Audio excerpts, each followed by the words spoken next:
गांव धरलपुर की सुबह आज भी मुर्गे की बांग और बैल की घंटियों से शुरू होती थी।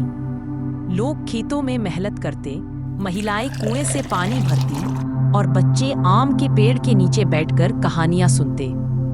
और कुछ समय से गांव की यह सादगी धीरे धीरे बदलने लगी थी। सब कुछ शुरू हुआ उस दिन जब गांव में सरकार की योजना के तहत इंटरनेट टावर लगा और हर घर में सस्ते स्मार्टफोन पहुंचने लगे।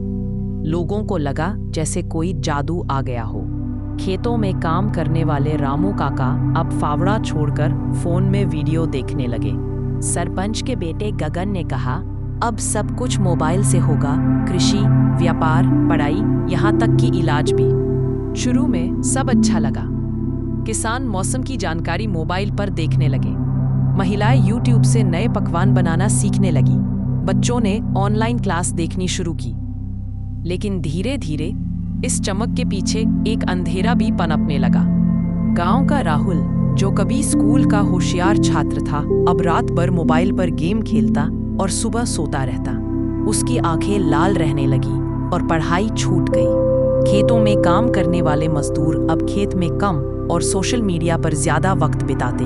फसलें समय पर नहीं बोई जाती और उत्पादन घटने लगा। गांव की शांति बुआ, जो पहले बच्चों को कहानियां सुनाती थी, अब खुद व्हाट्सएप की झूठी खबरों में उलझ गई। किसी ने कहा, इस बार चांद पर बकरी दिखेगी, और आधा गांव छतों पर जाकर चांद देखने लगा। बच्चों के हाथों में गुलेल की जगह मोबाइल आ गया। खेतों की मेड़ पर बैठकर गीत गाने वाले युवा अब ईयरफोन लगाकर दुनिया से कट गए। एक दिन अचानक गांव में अफवाह फैली कि सांप काटने पर मोबाइल की फ्लैशलाइट से इलाज हो सकता है। हरीश का बेटा सोनू, जिसे सांप ने काटा था, उसे अस्पताल नहीं ले जाया गया। लोग मोबाइल की रोशनी से झाड़ फूंक करते रहे। कुछ घंटों में सोनू ने दम तोड़ दिया। उस दिन गांव की हवा में एक सन्नाटा फैल गया। गांव के बुजुर्ग धीरज दादा ने पंचायत बुलाई। उनका चेहरा गंभीर था, आंखों में आंसू थे। उन्होंने कहा, बेटा, तकनीक बुरी नहीं होती, लेकिन उसका गलत इस्तेमाल बहुत भयानक हो सकता है। हमने अपनी जमीन को छोड़ा, अपने रिश्तों को भुला दिया और बच्चों को भटका दिया। हमने जानकारी के नाम पर अफवाहें अपनाई और समझदारी के नाम पर आलस्य। अगर यही चलता रहा तो ये मोबाइल हमारे खेत भी खा जाएगा और हमारे बच्चे भी। उस दिन के बाद गांव में बदलाव आया। गगन ने इंटरनेट की मदद से खेती की नई तकनीकों पर वीडियो बनाना शुरू किया और उन्हें हिंदी में समझाकर गांव वालों को दिखाया। राहुल को उसके पिता ने मोबाइल का टाइम टेबल दिया। पढ़ाई के बाद ही मोबाइल मिलेगा। शांति बुआ ने फिर से बच्चों को कहानियां सुनाना शुरू किया, पर अब वे तकनीक के सही उपयोग की कहानियां होती थीं।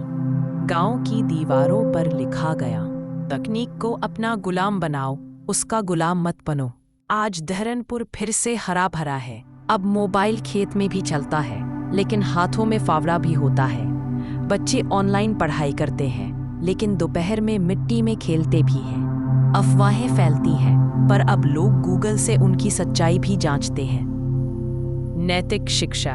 तकनीक एक वरदान है, लेकिन यदि उसका सही उपयोग न किया जाए तो वह एक अभिशाप बन सकती है। हमें उसे चलाना चाहिए, न कि उसके पीछे चलना चाहिए।